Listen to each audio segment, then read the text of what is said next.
to have your affairs in order. You know, are you ready to die right now? Are you ready to face your death? That's as quick as it happens, man. In the skies above Talkeetna, Don Lee is on his way to investigate a plane wreck. There's a local group of kids in what they call a Build-A-Plane project. It's a volunteer organization where the local mechanics take these kids under their wing and they get a donated wrecked airplane, and these kids just work diligently learning different skills to put this airplane back together. They need some parts for the plane they're working on, so I knew of a plane out here in the bush about 40 miles from here that wrecked probably 30 years ago. So we're just going out and we're going to look for some parts for their project. There's over 20 wrecks just over there in Rainy Pass that have never been found, never seen again. The pilot loses control of the aircraft, then you're just 2,000 pounds of steel 100 feet in the air. It's not an airplane anymore. I found a wreck out here where it went down in October in a snowstorm, but they'd searched the whole flight path, searched and searched and searched, and the new snow came down and there's no sign of the plane at all. I landed on a nearby lake and started hiking down. Sure enough, I came across the wreckage with 4 people in it. I mean, it was a horrible wreck. They hit incredibly hard. There was bones everywhere. It's hard to get over that feeling because you can't help but empathize with people. There it is right there. It's wreckages on both sides of the runway. There's the fuselage, right by the shadow there, and there's the wings.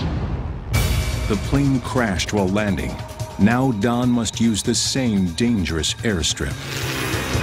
Even before I'm landing, I see that we have a wind coming from the east. We got some squalls in the area. I feel the drift in the airplane. You're only dead once. Over 500 miles northwest, Don Lee is on the hunt for a plane wreck.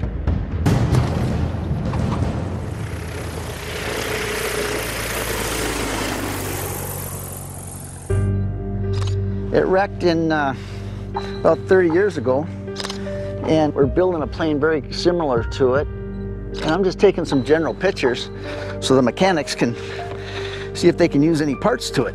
Like you can see, something as simple as a fuel cap, that can be 60, 70 bucks. This piece of metal with the holes in it like this, they'll drill that off, and if it's straight, man, they'll use it.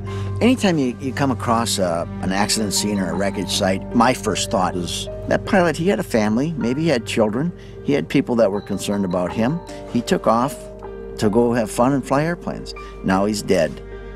Knowing that something could happen at any time, it makes you appreciate that beer at the end of the day. It makes you appreciate your loved ones. There's a lot of this airplane that really looks good. All these little brackets, like something like this, they can use that. Obviously, someone came and stole all the instruments. But like even this bus bar panel, just every little part can be really valuable. Look at this door handle over here, for instance. That is so 60s. See this aluminum hinge? It's all casts, has a part number on it. It's perfectly serviceable. You know, you could unbolt that, have 2 hinges, you're good to go. I think he'll come back now and look at the pictures, and I think it'll be worth it, a trip for him to come up here and look at this airplane.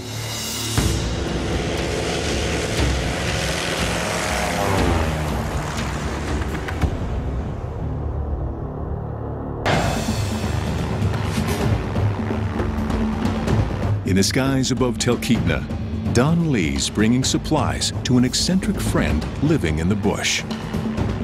I gave him a call, and he seemed to be doing pretty good, even though he's building.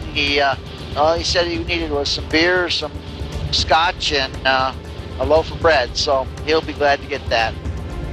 Bush, Alaska is off the grid. You're depending on yourself, and you have to have a different mindset when you live off the grid or in the bush. I lived in the bush for 4 years, and I'd probably still be out there if I wasn't forced to come in. I was in an airplane accident and had to come in, but when you live out in the bush, you get to a point where it's really hard to come back and live in civilization. All right, Willie, where are you? Yeah, I see him.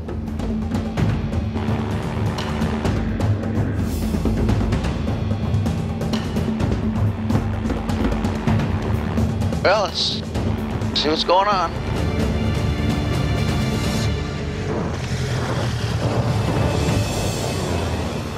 Sometimes this booze can be a good thing, sometimes it can be a bad thing for people that live in the bush, but he lives alone, so I don't think he can get into too much trouble.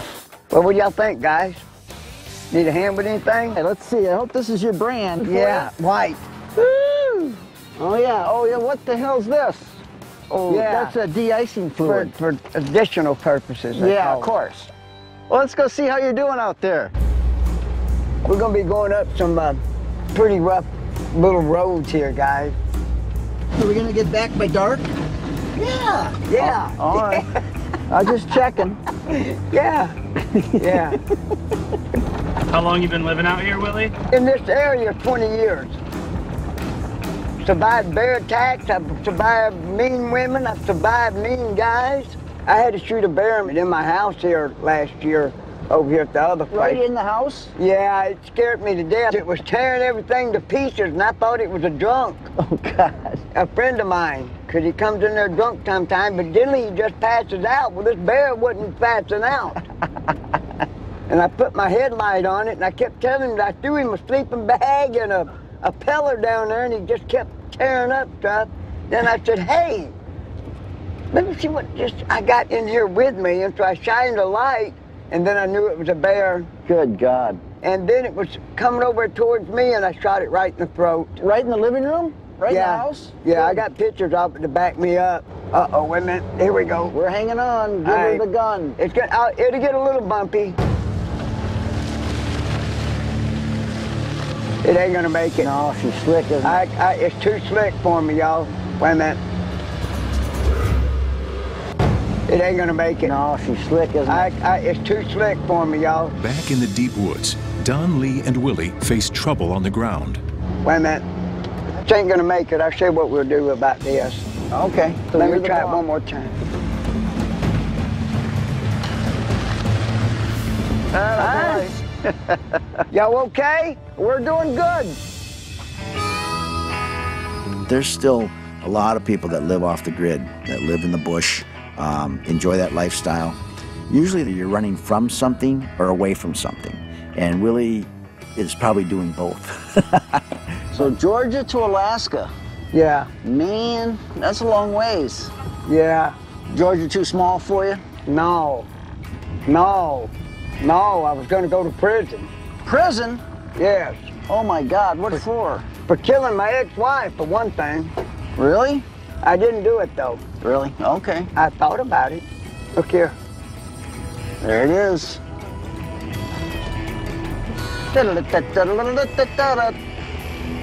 Something like that. Y'all mind if I drink one of them beers? No! I'm not an alcoholic, but I just love it. This is beer paradise right here for Willie. I started building this place in October. Didn't have no money, but this is what I come up with. This is the Alaskan flag. Yep.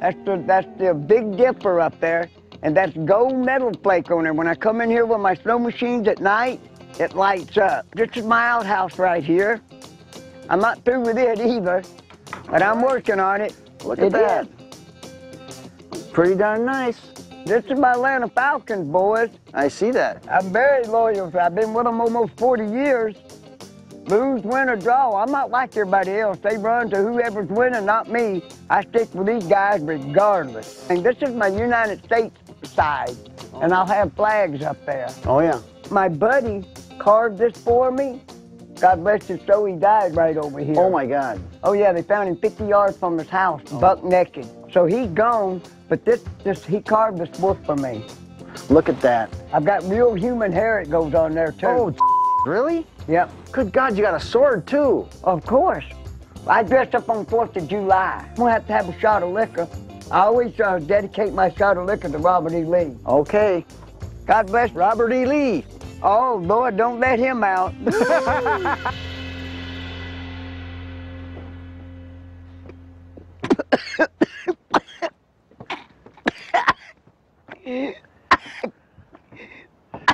Is that the real stuff? Yeah. Wait a minute. Went down That's the real thing, huh? Willie? It went down the wrong throat. I see that, okay. You know, milk will come out your nose. Yeah, that But doesn't this don't do that. Back in Willie's world, Willie shows off his roots, and Don shares his father's famous name. Robert E. Lee from Minnesota. You're kidding me? No. I've got Don Lee, the pilot, and his daddy, God bless him, I just learned about, that his name is Robert E. Lee. And I would like to present him with a little Confederate hat to his daddy. Well, Robert E. Lee, God bless him. thank you, Willie. This is just so precious. For him to give something like this to my dad is like, that's really something, because it just shows the heart of these people. You know, they live out here alone, and he wants to give back, and it's just really, I mean, it's really touching. Got something out of my heart I want to say. Oh, cool. I want to appreciate this guy right here, guys, the Alaskan bull pilot.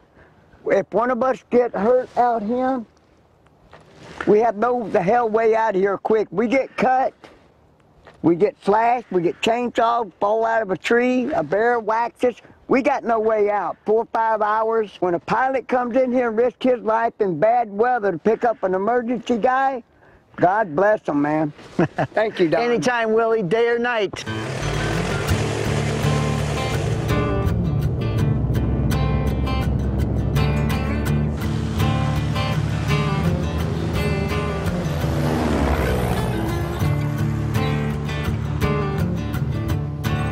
One minute we're, 50 miles out in the bush talking to a bush rat out there. Now we're going to be home here in a few minutes and have your house and hot shower and hot covering water. And it's a great job to be able to reach out and touch into that, but get back to all the comforts of home.